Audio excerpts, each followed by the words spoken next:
మీ అందరికీ నా వందనాలు. మరి మనము ఉత్తర ప్రత్యుత్తరములుగా చదివినటువంటి భాగంలో నుండి కీర్తనల గ్రంథము 38వ అధ్యాయము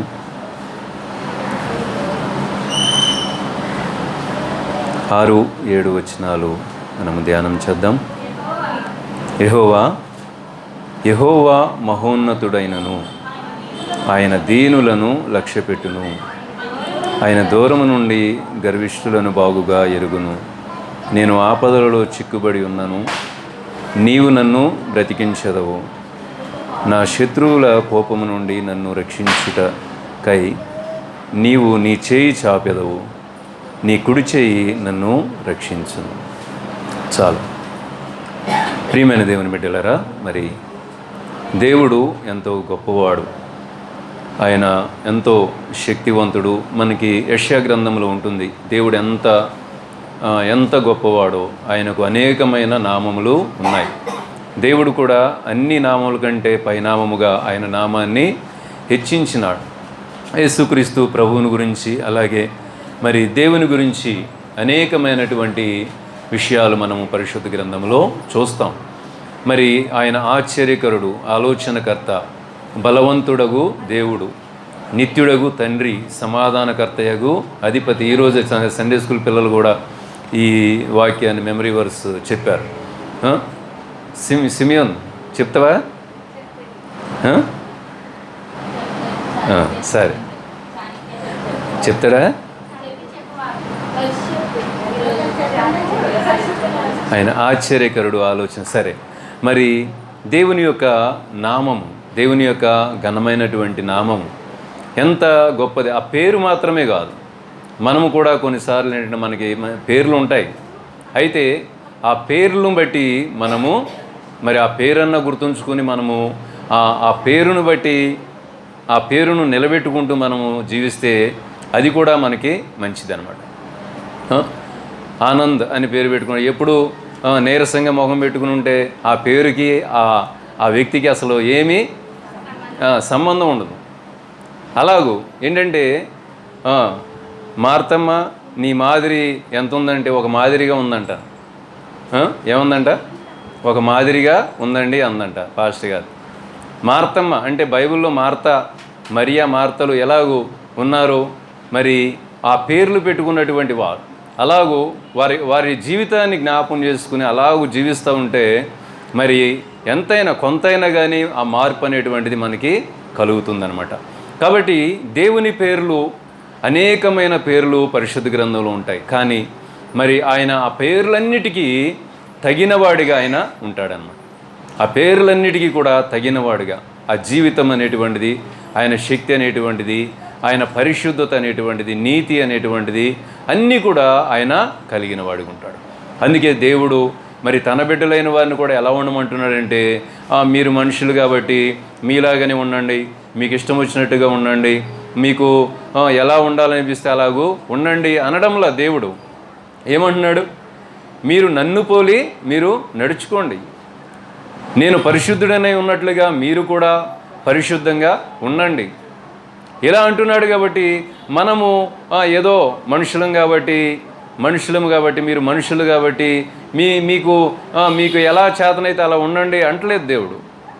ఎందుకంటే దేవుడు మనలో ఒక శక్తిని ఆయన పెట్టాడు, మనలో ఆ సామర్థ్యాన్ని పెట్టాడు. ఆయన పోలికలాగా ఆయన వలె మనము జీవించడానికి, ఆయన వలె మనము ఆయన మార్గంలో నడవడానికి, ఆయన వలె మనము ఆ కార్యములు చేయడానికి, క్రియలు చేయడానికి ఆయన మనలో ఆ శక్తి ఉన్నదని ఆయన గ్రహించాడు. కనుకనే దేవుడు ఏం చేస్తూ ఉన్నాడంటే ఆ మనలను కూడా ఆయనలాగా ఉండమంటున్నాడు.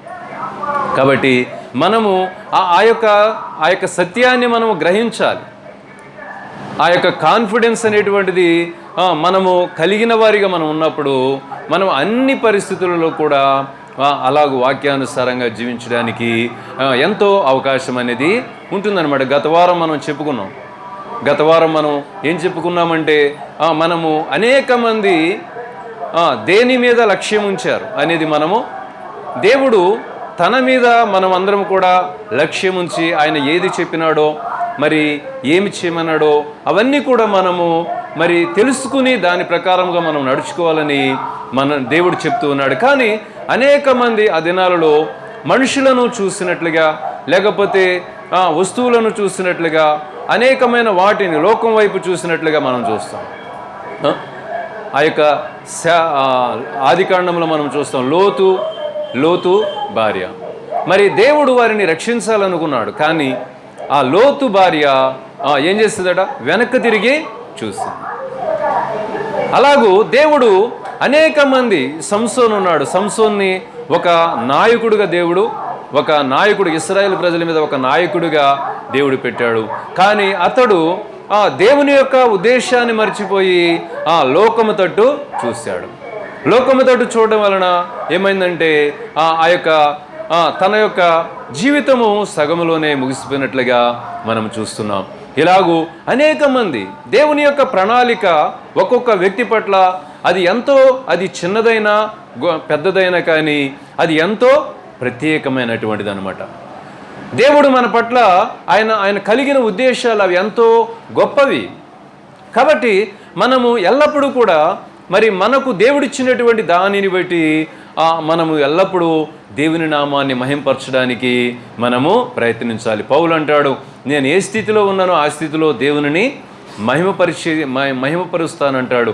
కాబట్టి అలాగే మనము కూడా మనకు కలిగిన దానిలో మనం సంతృప్తి కలిగి మనము దేవునిని మహిమపరచాలని మనము అలాంటి మనస్సుతో ముందుకు కొనసాగినప్పుడు దేవుడు తప్పక మన జీవితాలను ఆశీర్వదిస్తాడు. మరి ఈ దినమందు మనము ధ్యానించబోయేటువంటి వాక్యాన్ని మనం గమనించినట్లయితే 138 దావీదు కీర్తన 6వ వచనంలో ఒక వాక్యం మనకు కనిపిస్తున్నది. ఏమిటంటే, యెహోవా మహోన్నతుడైనను ఆయన దీనులను లక్ష్యపెట్టను. అంటే మనుషులు, గత వారం మనం చెప్పుకున్నది ఏంటంటే, మనుషులు దేనిని లక్ష్యపెట్టారు అనేది మనము చూసుకున్నాం. మరి ఇప్పుడు మనం చూస్తుంటే దేవుని యొక్క వాక్యంలో ఏముందంటే, దేవుడు ఎవని యందు లక్ష్యం ఉంచుతూ ఉన్నాడు, దేవుడు ఎవని యందు లక్ష్యం ఉంచుతూ ఉన్నాడు అనేదాన్ని మనము ధ్యానించినట్లయితే ఇక్కడ ఏం కనిపిస్తున్నది అంటే, యెహోవా మహోన్నతుడైనను ఆయన దీనులను లక్ష్యపెట్టును. చూడండి, దేవుడు ఎవరిని గుర్తిస్తున్నాడు, ఎవరి కొరకు ఆయన కనిపెడుతున్నాడు, లేకపోతే ఎవరి విషయంలో ఆయన ఆనందిస్తాడు అనేటువంటి ఈ యొక్క విషయాలను మనము ధ్యానించాలి. దేవుని యొక్క వాక్యాన్ని మనము ధ్యానించాలి, దేవుని యొక్క ఆలోచనలను మనము ధ్యానించాలి.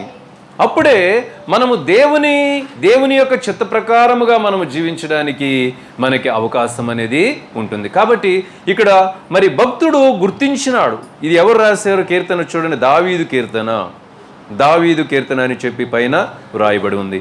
నేను నా పూర్ణ హృదయముతో నీకు కృతజ్ఞతాస్తుతులు చెల్లించుచున్నాను, దేవతల ఎదుట నిన్ను కీర్తించేదను, నీ పరిశుద్ధాలయము తట్టు నేను నమస్కారము చేయుచున్నాను. చూడండి, దేవునిని ఎంతగా తన హృదయంలో ఘనపరుస్తున్నాడు, ఎంతగా దేవునిని స్తుతించాలనేటువంటి ఆశ దావీదులో కనిపిస్తూ ఉన్నదో. ఎందుకు అంటే అతడు గుర్తించినాడు ఏమిటంటే, దేవునిలో మన జీవితానికి కావలసిన సమస్తము కూడా ఉన్నాయి. మన జీవితానికి కావలసిన సమస్తము దేవునిలో అమర్చబడి ఉన్నాయి. కాబట్టి అవి దేవుడు మనకివ్వాలనే వాటిని సిద్ధపరిచినాడు. అందుకే అంటాడు పౌలు అంటాడు, తనను దేవునిని ప్రేమించు వారి నిమిత్తము ఆయన ఏమి దాచి ఉంచానో అది కంటికి కనిపించలేదు, చెవికి వినబడలేదు, మనుష్య హృదయమునకు గోచరము కాలేదు. అంటే దేవుడు సిద్ధపరిచినాడు మన కోసం. అయితే వాటిని మనము చూసేటువంటి ఆ కన్నులు మనకు కావాలి. అర్థమైంది? ఆ విశ్వాసం అనేటువంటిది మనము కలిగిన వారికి ఉండాలి. అట్టి నిరీక్షణ మనము కలిగిన వారికి ఉండాలి. రాజుల కాలంలో ఎలీషా ఒక సమయంలో శత్రువులు యెరూషలేము మీదకి వస్తూ ఉంటారు.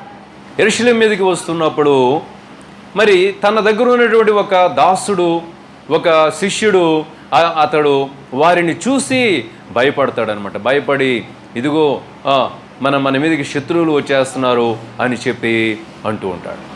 అన్నప్పుడు అక్కడ ఎలీషా ఏమంటాడంటే, నీవు భయపడవద్దు,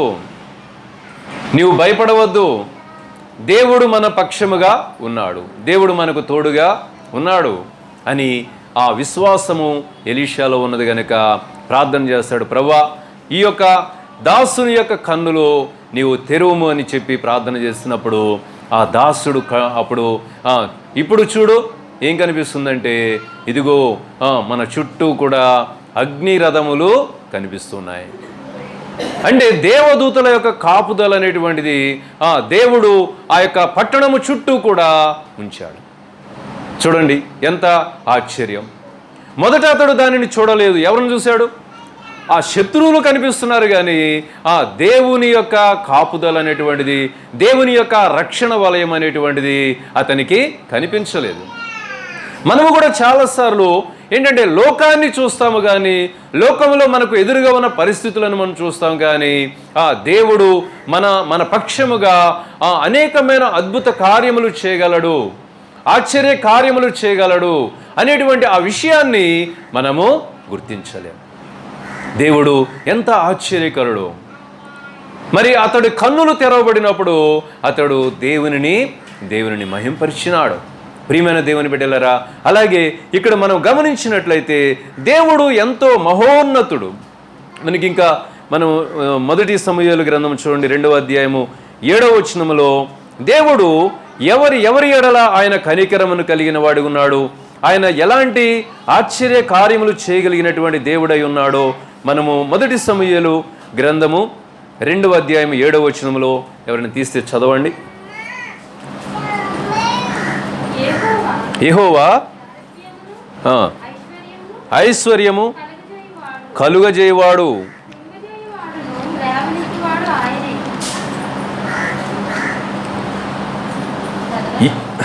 2వ అధ్యాయము 7వ వచనం మొదటి సమూయేలు గ్రంథం. యెహోవా దారిద్ర్యమును ఐశ్వర్యమును కలుగు చేయవాడు, కృంగజేయువాడును లేవనెత్తువాడును ఆయనే. దరిద్రులను అధికారులతో కూర్చుండబెట్టుటకును, మహిమగల సింహాసనమును స్వతంత్రింప చేయుటకును, వారిని మంటిలో నుండి ఎత్తువాడు ఆయనే. లేమిగల వారిని పెంటకుప్పల మీద నుండి లేవనెత్తువాడు ఆయనే. భూమి యొక్క స్తంభములను యెహోవా వశము, లోకమును వాటి మీద ఆయన నిలిపి ఉన్నాడు. తన భక్తుల పాదములు తొట్టిల్లకుండా ఆయన వాటిని కాపాడును. కాబట్టి చూడండి, దేవుడు ఎంత గొప్పవాడో, ఎంత శక్తివంతుడో, ఎంత బలవంతుడో మనము దీనిని బట్టి మనము చూడగలుగుతూ ఉన్నాం. కాబట్టి ప్రియమైన దేవుని బిడ్డలారా, దేవుడు ఎవరిని లక్ష్య పెడుతూ ఉన్నాడు అంటే ఆయన దీనులను లక్ష్య పెడుతూ ఉన్నాడు. దేవుడు బలవంతులను, లేకపోతే ధనవంతులను, లేకపోతే జ్ఞానవంతులను, మరి ఎలాంటి వారిని కాదు. చాలామంది దినాలలో ఏంటంటే మరి మొన్న ఒక పోయిన చిల్డ్రన్ రిట్రీట్కి వెళ్ళినప్పుడు నూజివీడులో ఒక సహోదరుడు కనిపించి నాతో మాట్లాడుతూ ఉన్నాడు. అన్న, మరి ఇలాంటి పరిస్థితి ఉన్నది, నేను ఇక్కడ ఉండలేకపోతా ఉన్నాను అని చెప్పి బాధపడుతుంటే తమ్ముడు, నువ్వు విశ్వాసము కలిగి ఉండాలి. నీవు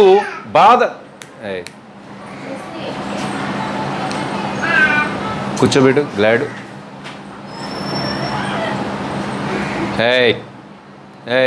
కూర్చో, సిట్. అలా చేయకూడదు. కాబట్టి మరి ఆ సహోదరుడు ఏంటంటే ట్రైనింగ్ వచ్చాడు, కానీ పరిస్థితులు బట్టి అతడు బాధపడుతున్నాడు. నేను చెప్పినాను, అయ్యగారితో నీవు మాట్లాడు, అయ్యగారితో మాట్లాడు, నీ పరిస్థితి చెప్పు అని చెప్పడం అనేది జరిగిందనమాట.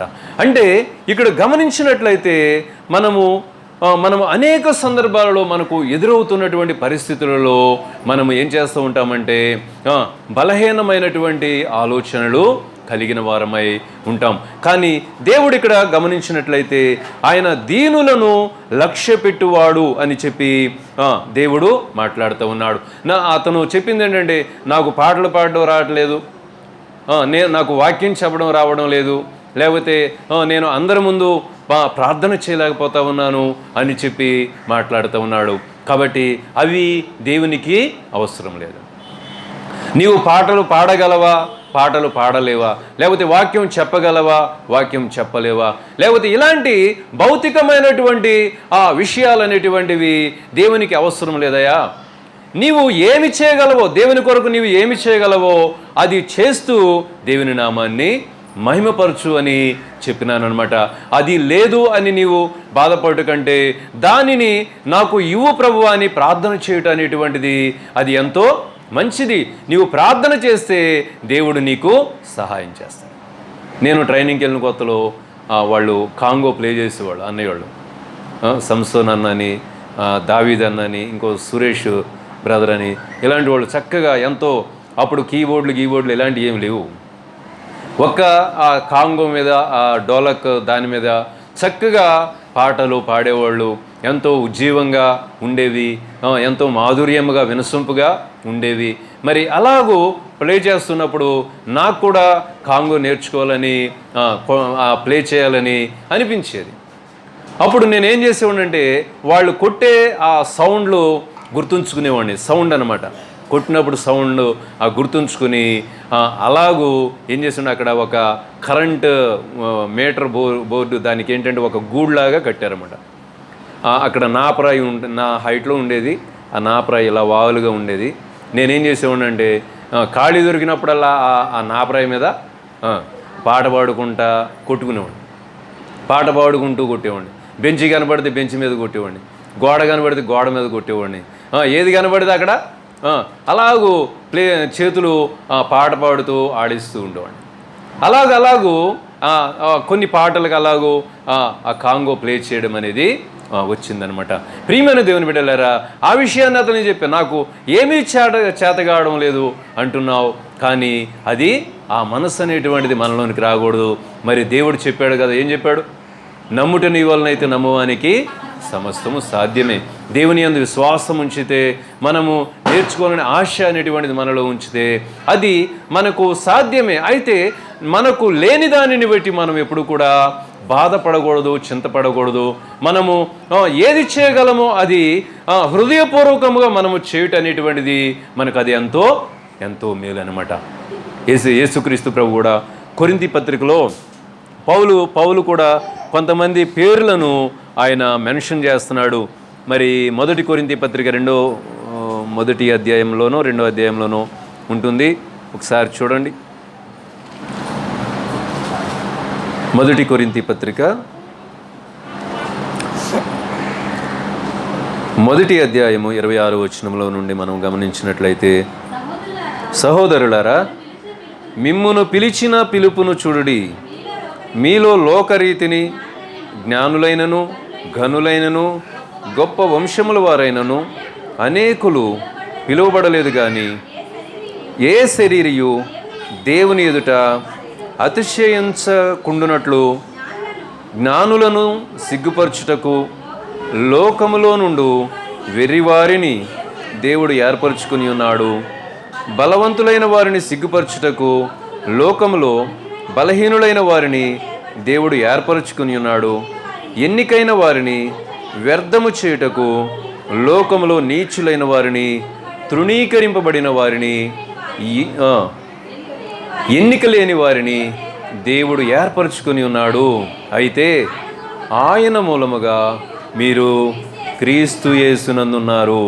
అతిశయించువాడు ప్రభువునందే అతిశయించవలెను అని వ్రాయబడి ఉన్నది నెరవేరునట్లు దేవుని మూలముగా ఆయన మనకు జ్ఞానమును, నీతిని, పరిశుద్ధతయు, విమోచన ఆయను. చూసారా, ఇక్కడ దేవుడు ఎవరిని ఏర్పరచుకోవాలని ఆయన ఇష్టపడుతూ ఉన్నాడంటే, ఆయనకి గొప్పవారు, బలవంతులు, జ్ఞానవంతులు, ధనవంతులు, పేరు ప్రఖ్యాతులు కలవారు, ఎన్నికైనటువంటి వారు వీరు కాదంట ఆయన కావలసినది.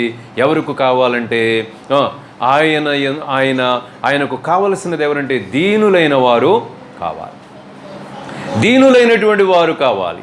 అందుకే దావీదు విషయంలో కూడా మనము సమూయేలు గ్రంథంలో చూస్తే, దావీదు విషయంలో కూడా మరి ఆ సమూయేలుకు చెప్తాడు, నువ్వు యెషయా ఇంటికి వెళ్ళి అక్కడ తన కుమారులలో ఒకనిని నీవు ఇశ్రాయేలు పరిపాలన చేయడానికి రాజుగా అతనిని మరి అభిషేకించమని చెప్పినప్పుడు సమూయేలు అక్కడికి వెళ్తే అక్కడ ఇంటి దగ్గర మరి తన సహోదరులు ఉంటారు. ఉండినప్పుడు వారిని చూసి ఈ సమూయేలు ఏమనుకుంటాడంటే ఈ వ్యక్తినేనేమో దేవుడు ఎన్నుకున్నది రాజుగా అని చెప్పి అనుకుంటాడు. మరి దేవుడు ఏమంటాడంటే, నేను వారిలో ఎవరిని కూడా 7 ఉంటారు అక్కడ, 7 ఉంటారు, 7లో ఎవరిని కూడా నేను ఎన్నుకోలేదు, మరి ఒక వ్యక్తి ఉన్నాడు అని చెప్పి ప్రభువు మాట్లాడతాడు. దేవుడు మాట్లాడతాడు. ఏమంటాడు అప్పుడు సమూయేలు అడుగుతాడు, ఇంకా ఎవరైనా ఉన్నారా అని, నీ కుమారులు ఎవరైనా ఉన్నారంటే ఉన్నారు, అందరికంటే చిన్నవాడు, వాడు గొర్రెల కాపరి, గొర్రెలను మేపుటకు వాడు బయటికి వెళ్ళాడని చెప్పినప్పుడు అతనిని పిలిపించమంటాడు. ప్రియమైన దేవుని బిడ్డలారా, మరి అతనిని అభిషేకిస్తాడు. ఆ సందర్భంలో దేవుడు మాట్లాడినటువంటి మాట ఏమిటంటే, మరి మనుషులు పైరూపమును లక్ష్య పెడతారు, కానీ దేవుడు మనుషుల యొక్క హృదయమును లక్ష్య పెట్టును అని చెప్పి దేవుడు మాట్లాడతాడనమాట. కాబట్టి మరి ఆయన ఎవరిని లక్ష్య పెడుతూ ఉన్నాడు అంటే, ఎవరైతే దేవునికి ఇష్టమైనటువంటి వారిగా, ఇష్టమైన మనస్సు కలవారిగా, దేవునిని ప్రేమించే మనసు కలవారిగా, దేవుని నామాన్ని స్తుతించి ఆయన నామాన్ని ఘనపరచాలని ఎవరైతే ఆశ కలిగి ఉంటారో వారిని దేవుడు లక్ష్య పెడుతూ ఉంటాడు. ఇంకా ఏమిటంటే, దేవుని కొరకు జీవించాలని ఎవరైతే ఆశ కలవారిగా ఉంటారో వారిని దేవుడు లక్ష్య పెడతాడు. కాబట్టి మనమందరం కూడా ఏంటంటే, ఇతరులను ఎవరినో చూసి మనము దేవుడు వారినే ఎన్నుకున్నా, లేకపోతే వారికే అవన్నీ కూడా అన్నట్లుగా మనం ఎప్పుడు కూడా అనుకోడు. మన హృదయము దేవునికి ఇష్టముగా ఉన్నప్పుడు, మనము దేవుని యొక్క చిత్తాన్ని మనము ఎరిగి ఆ యొక్క చిత్తాన్ని మనం ప్రేమించి మనం ముందుకు కొనసాగుతూ ఉన్నప్పుడు దేవుడు మనలను హెచ్చిస్తాడు. మొదటి పేతురు పత్రికలో కూడా ఉంటుంది ఏంటంటే, దేవుడంట ఎవరిని హెచ్చించాలనుకుంటున్నాడు, ఎవరిని దీవించాలనుకుంటున్నాడు. పేతురు పత్రిక 5వ అధ్యాయం 6వ వచనంలో ఏమున్నదంటే, చిన్నలారా మీరు పెద్దలకు లోబడి ఉండండి, దేవుడు అహంకారులను ఎదిరించి దీనులకు తన కృపను అనుగ్రహిస్తున్నాడు. ఎవరినంట? అహంకారులను ఎదిరించి దీనులకు ఆయన కృపను అనుగ్రహించేవాడి ఉంటాడు. ఏమిటి దీనత్వము? దీనత్వం అంటే ఏమిటి? దీనులంటే ఎవరు? దీనులంటే ఆత్మ విషయమై దీనత్వం అనేటువంటిది కలవారిగా మనం ఉండాలి. భౌతికమైన దీనత్వము వ్యక్తులను బట్టి మారుతూ ఉంటుంది. అర్థమైందండి? భౌతికమైన దీనత్వము, లోక సంబంధమైన దీనత్వము, పెద్దలు మనకు నేర్పించేటువంటి ఆ దీనత్వం అనేటువంటిది అది వ్యక్తులను బట్టి మారిపోతూ ఉంటుంది, పరిస్థితులను బట్టి మారిపోతూ ఉంటుంది, స్థలమును బట్టి మారిపోతూ ఉంటుంది. కానీ దేవుడు ఇచ్చేటువంటి ఆత్మీయమైన దీనత్వం అనేటువంటిది అది అన్ని వేళలా కూడా ఒకే రీతిగా ఉంటుంది. అందుకే అంటాడు, ధన్యతలలో ఒక ధన్యత, ఆత్మ విషయమై దీనులైన వారు ధన్యులు, పరలోక రాజ్యం వారిది. చూడండి, ఆత్మ విషయమైనటువంటి దీనత్వాన్ని మనం కలిగి ఉంటేనంట వారు పొందుకునే బహుమానం అనేది ఏమిటి అంటే పరలోక రాజ్యం. అంటే ఈ లోకములో కానీ పరలోకంలో కానీ దేవుని దృష్టిలో కానీ ఏదైతే ఘనమైనదిగా ఎంచబడతా ఉన్నదో, ఏదైతే శ్రేష్టమైనదిగా ఎంచబడతా ఉన్నదో, ఏదైతే పరిశుద్ధమైనదిగా ఎంచబడతా ఉన్నదో, దేవుని దృష్టిలో ఏదైతే మరి అది హెచ్చైనదిగా ఉన్నదో ఆ యొక్క బహుమానాన్ని దేవుడు ఎవరికి ఇస్తానంటున్నాడంటే ఆత్మ విషయమై దీనులైన. ఇందాక సహోదరుడు చెప్పినట్టుగా నాకు పాటలు పాడడం రాదు, లేకపోతే వాక్యం చెప్పడం రాదు, మరి నాకు ఏమీ రావు అని చెప్పి మనం అనుకోకూడదు. కానీ దేవునికి ఇష్టముగా మనం బ్రతికినప్పుడు, దేవుని యొక్క వాక్యమునకు మనము లోబడినప్పుడు మనకు దేవుడిచ్చే బహుమానము అది పరలోక రాజ్యం. కాబట్టి దేవుడు కూడా ఎవరి కోసం ఆయన వెతుకుతూ ఉన్నాడో యెషయా గ్రంథంలో మనం చూస్తున్నట్లయితే 57వ అధ్యాయంలో చూడండి, 57వ అధ్యాయం 15వ వచనం.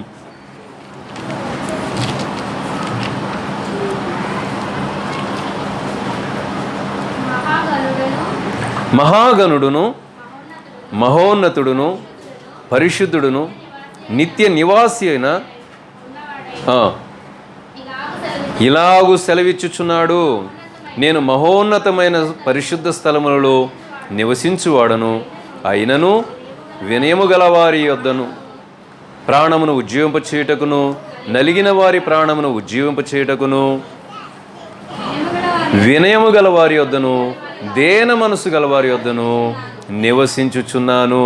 చూసారా, దేవుడు ఎవరికి విలువిస్తున్నాడు, ఎవరిని గణపరచాలనుకుంటున్నాడు, ఎవరితో సహవాసం చేయాలనుకుంటున్నాడు, ఎవరిని ఉజ్జీవింప చేయాలనుకుంటున్నాడు, ఎవరిని ఆయన లేవనెత్తాలనుకుంటున్నాడు.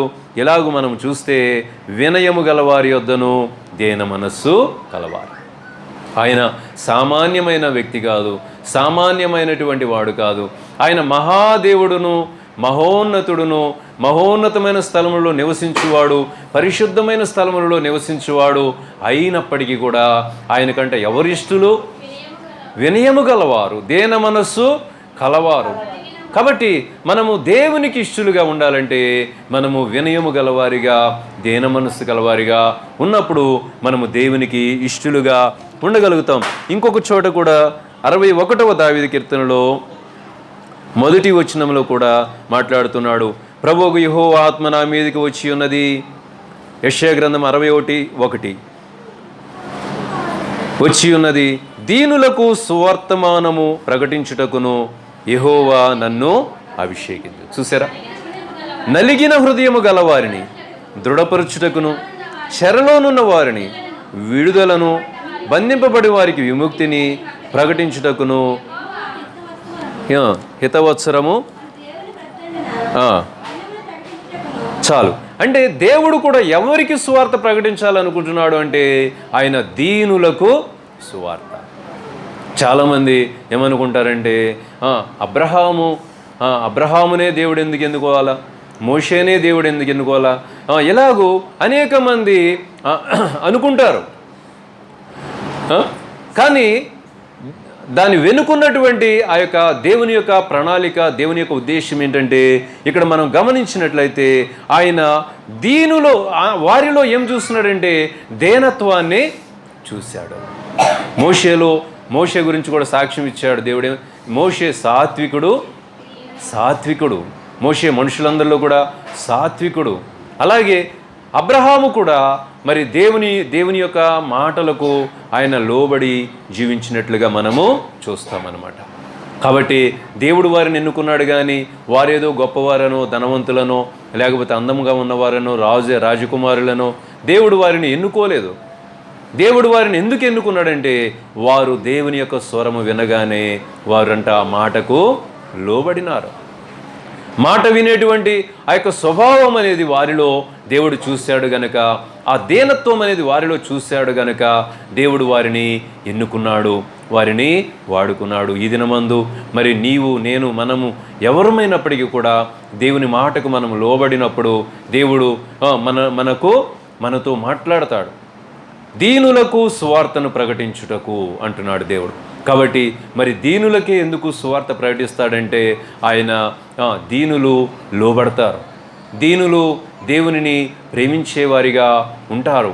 కాబట్టి మనము కూడా ఆ దీనత్వాన్ని నేర్చుకుందాం, దేవునికి లోబడి జీవిద్దాం. అలాగే యెషయా గ్రంథం 66వ అధ్యాయంలో కూడా ఈ వచనం ఇందాక నేను చూపించాల్సింది 66వ అధ్యాయము యెషయా గ్రంథము 2వ వచనం, అవన్నీ నా హస్తకృత్యములు, అవి యెహోవా సెలవిచ్చును.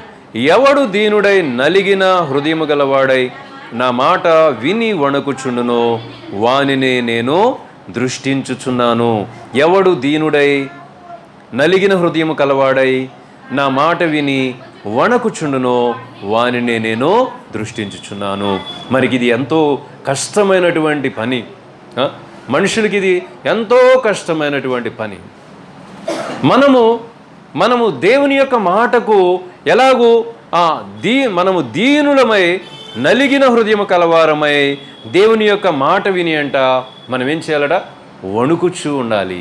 అంటే ఆయన మాటలకు మనము భయపడి, అంటే విధేయత కలిగి, ఆ మాటను గౌరవించి ఒక భక్తుడు ఒక పదాన్ని ఉపయోగిస్తాడు, నీ యొక్క మాటను నేను మన్నించెదను అంటాడు. నీ వాక్యమును నేను మన్నించెదను, నీ ధర్మశాస్త్రమును నేను మన్నించెదను అంటే ఏంటంటే గౌరవిస్తాను, నీ యొక్క మాటకు నేను గౌరవిస్తాను, నేను ఆ మాటకు లోబడతాను అని దేవునితో చెప్పుకుంటున్నప్పుడు ప్రియమైన దేవుని బిడ్డలారా, నిజముగా అది ఎంత చక్కని ప్రార్థన, అది ఎంత చక్కని సమర్పణ, అది ఎంత చక్కని విధేయత. కాబట్టి మన జీవితంలో కూడా దేవుని యొక్క మాటకు అలా లోబడడం అనేటువంటిది మనం నేర్చుకున్నప్పుడు ఆ యొక్క దానిలోనే గొప్ప మేలు అనేది మనకున్నది, దానిలోనే నిత్య జీవం ఉన్నది, దానిలోనే స్వస్థత ఉన్నది, దానిలోనే ఆశీర్వాదం ఉన్నది, దానిలోనే జ్ఞానం ఉన్నది. కాబట్టి మనమందరము కూడా ఆ యొక్క రీతిగా ఎవడు దీనుడై నలిగిన హృదయము కలవాడై నా మాట విని వణకుచుండునో వానినే నేను దృష్టించుచున్నాను. చూడండి ఎన్ని చోట్ల రాశాడు ఆ మాట. అంటే ఇక్కడ మనం చదివినటువంటి భాగంలో 138 కీర్తన 6వ వచనంలో మొదటి లైన్లో రాయబడిన మాటనే ఎన్ని చోట్ల దేవుడు రాస్తున్నాడు అంటే దాని యొక్క భావం అది ఎంతో ప్రాముఖ్యమైనటువంటిది. పరిశుద్ధ గ్రంథంలో దేవుని యొక్క మాటలలో అది ఎంతో ప్రాముఖ్యమైనటువంటిది కనుకనే దేవుడు అన్ని సందర్భాలలో అన్ని చోట్ల అన్ని పుస్తకాలలో ఆ మాటను రాసి ఉంచాడు. కాబట్టి ప్రియమైన దేవుని బిడ్డలారా, ఆయన దీనులను లక్ష్యపెట్టును. 51వ దావీదు కీర్తనలో కూడా ఉంటుంది, దేవుడంట విరిగి నలిగిన హృదయము కలవారిని ఆయన అలక్ష్యము చేయడు అని ఉంటుంది. అంటే అలక్ష్యము చేయడు అంటే దాని అర్థం ఏంటంటే ఆయన లక్ష్యము చేస్తాడు. కీర్తనలు 51వ దావీదు కీర్తనలో దావీదు మరి ప్రార్థన చేస్తూ ఆ మాట మాట్లాడుతాడు, అమ్మా విరిగిన హృదయము నలిగిన మనస్సు అలక్ష్యము చేయవు. ఇంకో చోటు కూడా ఉంటుంది, విరిగి నలిగిన హృదయమును ఆయన విరిగి నలిగిన మనస్సే దేవునికి ఇష్టమైన బలులు అని కూడా ఉంటుందన్నమాట. అంటే దేవునికి ఇష్టమైన బలులు, దేవా విరిగి నలిగిన హృదయమును నీవు అలక్ష్యము చేయవు. చూడండి ప్రియమైన దేవుని బిడ్డలారా, మనము మరి ఏంటి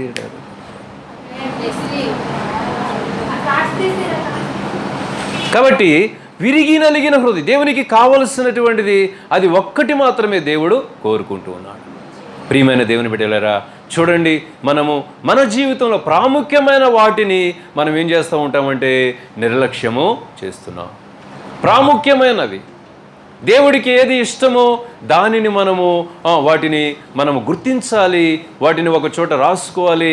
మరి రాసుకోవడం కాదు, మన హృదయం అనే పలక మీద ఏమంటున్నాడు సామెతల గ్రంథం 3వ అధ్యాయంలో ఏమంటున్నాడంటే, నా కుమారుడా నా ఉపదేశమును మరువకము, వాటిని నీ హృదయం అనే పలక మీద వాటిని రాసుకొనుము, నీ యొక్క మెడలో కంఠహారముగా దానిని ధరించుకొనుము. అంటే మెడలో కంఠహారం అంటే మెడలో వాక్యాలను ఏలాడేసుకుని తిరగమని కాదు. ఏంటంటే మన గొంతులో అవి ఉండాలి, దేవుని వాక్యాలు ఉండాలి, దేవుని మాటలు మన గొంతులో నుండి రావాలి, దేవుని యొక్క పాటలు మన గొంతులో నుండి రావాలి. అదనమాట దాని యొక్క భావం. కాబట్టి మన హృదయం అనే పలక మీద వాటిని రాసుకోవాలి. మనుషులు ఏంటంటే ఈ యొక్క దేవుని యొక్క ప్రాముఖ్యమైనటువంటి మాటలను నిర్లక్ష్యము చేస్తూ వారు మరి జీవిస్తున్నారు. అయితే దేవుడు మనకిచ్చినటువంటి అవకాశము ఏంటంటే యొక్క సన్నిధిలో ఏది ప్రాముఖ్యమో దానిని దేవుడు మనకు నేర్పించడానికి ఇష్టపడుతూ ఉన్నాడు. మన యొక్క మనస్సు, మన హృదయము దేవునికి ఇష్టమైనదేదో దానిని ప్రేమించాలి,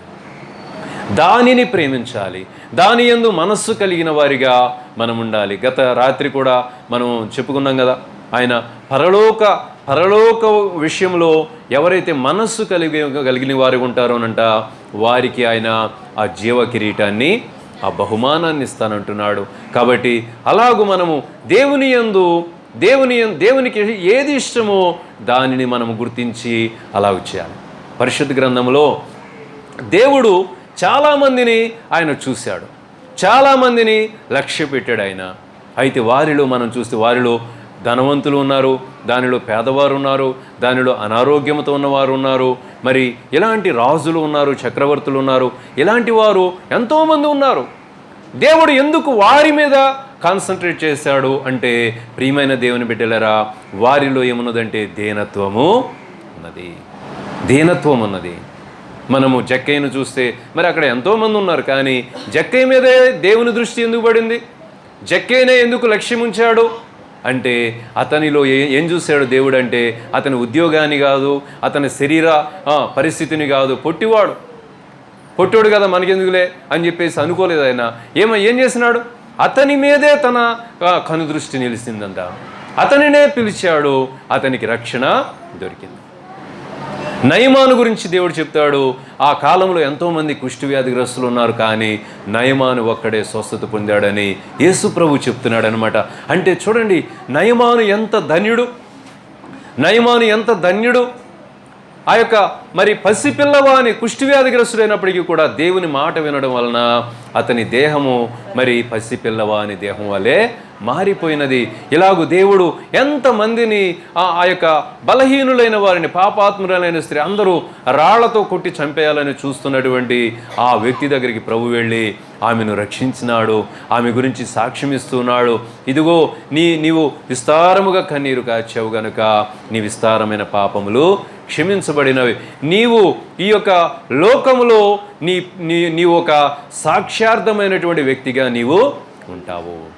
చూడండి, మనుషులందరూ కూడా ఆ వ్యక్తిలో ఉన్న లోపాన్ని చూసి చంపాలనుకున్నారు, కానీ ప్రభు అయితే ఆమెను ప్రేమించి ఆమెకు సత్యాన్ని అర్థం చేసి ఆమెకు దేవుని మాటలు చెప్పినప్పుడు ఆమె లోకములోనే ఒక సాక్ష్యార్థముగా నీవు ఉంటావని దేవుడు ఆమెను గురించి మాట్లాడుతూ ఉన్నాడు. కాబట్టి విరిగి నలిగిన హృదయము, ఆ దీనత్వం అనేటువంటిది దేవునికి ఎంతో ఇష్టమైనటువంటివి. కాబట్టి మన జీవితంలో మనము అది లేదు ఇది లేదు అనేటువంటి ఆ చింత, బాధ అనేటువంటిది మనలోనికి రానివ్వకుండా మనము దేవునికి ఇష్టమైనది ఏంటో దానిని గుర్తించి దానిని చేయట యందు మనము మన యొక్క దృష్టిని కేంద్రీకరించినప్పుడు మనలను దేవుడు తన పాత్రలుగా వాడుకుంటాడు. సమరయ స్త్రీ ఆమె ఎందుకు దేవుడు దృష్టి ఉంచాడు? ఆమె మరి చెప్పిన మాటలను బట్టి ఆమె హృదయాన్ని మార్చుకుంది. వెంటనే ఆలోచిద్దాంలే, తర్వాత చూద్దాంలే అని చెప్పి అనుకోలేదు, కానీ ఆమె వెంటనే యేసయ్య మాటలు విన్న వెంటనే ఆమె తన మనస్సును మార్చుకున్నది, మారు మనస్సు పొందినది. కాబట్టి ప్రియమైన దేవుని బిడ్డలారా, దేవుని మాటకు మనము లోబడి జీవించడం అనేటువంటిది మనము నేర్చుకోవాల్సినటువంటి ఆ యొక్క పాఠం అన్నమాట. గత వారము మనం వాళ్ళు మనుషులను చూసినప్పటికీ కూడా వారు దేవునిని వారి ఎదుట పెట్టారు. దేవుని వైపు చూడు అని ఆ భక్తులైన వారు నేర్పించినారు. మనము దేవుని వైపు చూస్తే మనకేం అర్థమవుతుందంటే, దేవుడు దేని యందు లక్ష్యం ఉంచుతాడు అనేటువంటి దానిని మనము నేర్చుకోగలుగుతాం. ఎస్తేరు మరి ఆమె పేదరాలు, ఒక సాధారణమైనటువంటి వ్యక్తి ఎస్తేరు. కానీ ఒక దినమందు అక్కడ దేవుడు తన ఎదుటికు తీసుకొచ్చిన పరిస్థితులను బట్టి ఆమె భయపడలేదు. కానీ మరి ఆ రాజు ఆ దేశంలో ఉన్నటువంటి ఆ యొక్క కన్యకలందరినీ కూడా, అందమైన వారందరినీ కూడా, రాణిగా ఉండడానికి తగిన వారందరినీ కూడా, మరి తగినవారు కాదు కానీ మరి ఆ యొక్క అర్హత కలిగినటువంటి వారిని తీసుకువచ్చి అక్కడ మరి ఉంచినప్పుడు దేవుడంట ఆమె మీద దయ పుట్టించాడు. అహష్వేరోషు రాజు తన మనస్సులో దేవుడు ఉండంట ఎస్తేరు వైపు తన యొక్క కనుదృష్టి పడేలాగా, ఎస్తేరును చూసినప్పుడు ఆమె మీద దయ పుట్టేలాగా దేవుడంట దేవుడు అక్కడ కార్యము చేస్తున్నాడు. చూడండి, ఒక సాధారణమైన వ్యక్తే, కానీ దేవుని యొక్క కనుదృష్టి అనేటువంటిది ఆయన దృష్టికి ఆమె దీనురాలిగా, ఆమె భక్తి కలిగినటువంటి వ్యక్తిగా, దేవుని యందు భయభక్తులు కలిగినటువంటి వ్యక్తిగా, మరి లోకము వైపు చూడకుండా, లోకాన్ని వెంబడించకుండా దేవుని యందు భయభక్తులు కలిగి మరి ఉండుటను బట్టి ఆమె ఒక రాణిగా ఎన్నుకోబడింది. మొర్దెకై తన పినతండ్రి అయినటువంటి మొర్దెకై ఆయన గురించి కూడా మంచి సాక్ష్యము రాయబడు. ఆయన లోకానికి వంగలేదు, లోకానికి విధేయత చూపించలేదు, కానీ దేవుని పట్ల విధేయత కలిగిన వాడిగా, అదే ఆత్మ విషయమైన దీనత్వం. ఆత్మ విషయమై దీనులైన వారు దాన్ని యేసుక్రీస్తు ప్రభు ఆత్మ విషయమైన దీనత్వాన్ని కలిగిన వాడుగా ఉన్నాడు. కనుకనే దేవుడు తనకు చెప్పినటువంటి ప్రతి మాట విషయంలో ఆయన లోబడి దీనుడై జీవించి మన కొరకు ఆయన కలువరి శిలువలో ప్రాణం పెట్టినాడు. ఎన్నో శ్రమలు, శోధనలు, ఎన్నో ప్రతికూలమైనటువంటి పరిస్థితులు ఎదురొచ్చినప్పటికీ కూడా మరి దేవునికి విధేయుడు ఉండటం. అందుకే రాస్తాడు కదా, మనకి హెబ్రీలకు రాసిన పత్రికలో చూసినట్లయితే ఒక చక్కని సాక్ష్యం అపోస్తలుడైన పౌలు యేసుక్రీస్తు ప్రభువుని గురించి చక్కని సాక్ష్యాన్ని అక్కడ చెప్తాడు. ఆయన శరీరధారిగా ఉన్న దినములలో ఆయన మహారోదనతోనూ కన్యళ్లతోనూ 5వ అధ్యాయము, హెబ్రీలకు రాసిన పత్రిక 5వ అధ్యాయము 7వ వచనములు, శరీరధారి అయి ఉన్న దినములలో మహారోదనతోనూ కన్నీళ్లతోనూ తన్ను మరణము నుండి రక్షింపగలవానికి ప్రార్థనలను యాచనలను సమర్పించి భయభక్తులు కలిగి ఉన్నందున ఆయన అంగీకరించబడెను. చూసారమ్మా, ఏంటంట ఆయన మరి అంగీకరించబడడానికి కారణం ఏంటంటే, ఇంకా క్రింద చదివితే ఆయన కుమారుడై ఉండి, అంటే దేవుని కుమారుడై ఉండి కూడా తాను పొందిన శ్రమ వలన విధేయతను నేర్చుకొనెను. మరియు ఆయన సంపూర్ణ సిద్ధి పొందుటకై మెల్కీసెదెకు యొక్క క్రమములో చేరిన ప్రధాన యాజకుని దేవుని చేత పిలువబడి తనకు విధేయులైన వారందరికీ నిత్య రక్షణకు కారణమాయను. చూడండి, ఆయన విధేయుడయ్యాడు. ఎవరైతే ఆయనకు విధేయులుగా ఉంటారో వారందరికీ కూడా ఆయన రక్షకుడు. అర్థమైంది? విధేయులకే ఆయన రక్షకుడు, కానీ మరి ఆయనకు విధేయులుగా మనం ఉండకపోతే ఆయన మనకు రక్షకుడుగా ఉండడు. అంటే మనము రక్షణ లేని వారమే. మనం ఆయనకు విధేయులమైనప్పుడు ఆ రక్షణ అనేటువంటిది మనలో ఉంటుంది. కాబట్టి ఇక్కడ మరి మనం గమనించినట్లయితే ఆయన ఎలాంటి పరిస్థితుల్లో మరి దేవునిని మహిమపరిచినాడో, దేవునిని ఘనపరిచాడో మనము చూడగలుగుతాం. కాబట్టి ప్రియమైన దేవుని బిడ్డలారా, మరి దేవుడు మనతో మాట్లాడిన ప్రతి మాట కూడా అది దేవునికి ఇష్టమైనది కనుకనే ఆయన మనతో మాట్లాడుతూ ఉన్నాడు. ఆయన దీనులను లక్ష్యపెట్టును, మహోన్నతుడైన కానీ దీనులను లక్ష్యపెట్టును అన్నప్పుడు మనము ప్రభువా నాకు దీనత్వము దయచేయి అని మనము దేవుని సన్నిధిలో నుండి మనం ప్రార్థన చేసుకోవాలి. మరి దేవుడు ఇందాక ఎవరో ఒక పోస్ట్ చూస్తే, హృదయములో ఏదైతే మనము ప్రేమిస్తామో అదే మన నోట్లో నుండి వస్తుందంట. వాక్యంలో కూడా ఉంది ఏంటంటే, హృదయము నిండిన దానిని బట్టి నోరు మాట్లాడను, హృదయము నిండిన దానిని బట్టి పెదవులు మాట్లాడను. మరి యేసయ్య హృదయంలో ఏమున్నదంటే ఏమున్నదో అదే మాట్లాడాను. ఆయన దీనులను ప్రేమిస్తున్నానని చెప్తున్నాడంటే ఆయన దీనులను ప్రేమిస్తున్నాడు కనుక మనము దీనులుగా ఉండాలి, విధేయులుగా ఉండాలి అని మనము కూడా మరి దేవునిని వెంబడిస్తూ అలాగూ ఒక వ్యక్తి దేనిని ఎక్కువగా ప్రేమిస్తాడో దాని గురించి ఎక్కువగా మాట్లాడుతూ ఉంటాడు. కాబట్టి మనము మరి పరలోకము గురించి, పరిశుద్ధత గురించి, నీతి గురించి, మారుమనసు గురించి, దేవుని యొక్క రక్షణ గురించి, దేవుని ప్రేమ గురించి, వీటన్నిటి గురించి మనము మరి మాట్లాడుకుంటున్నాం, మనం వింటున్నాము. కాబట్టి మనమందరమును కూడా మరి దేవుడు వీటన్నిటి గురించి ఆయన మనకు బోధిస్తున్నాడు కనుక మనము దేవునికి ఏది ఇష్టమైనదో దానిని బట్టి మనము గ్రహించగలుగుతాం, దానిని బట్టి మనము తెలుసుకుంటున్నాం.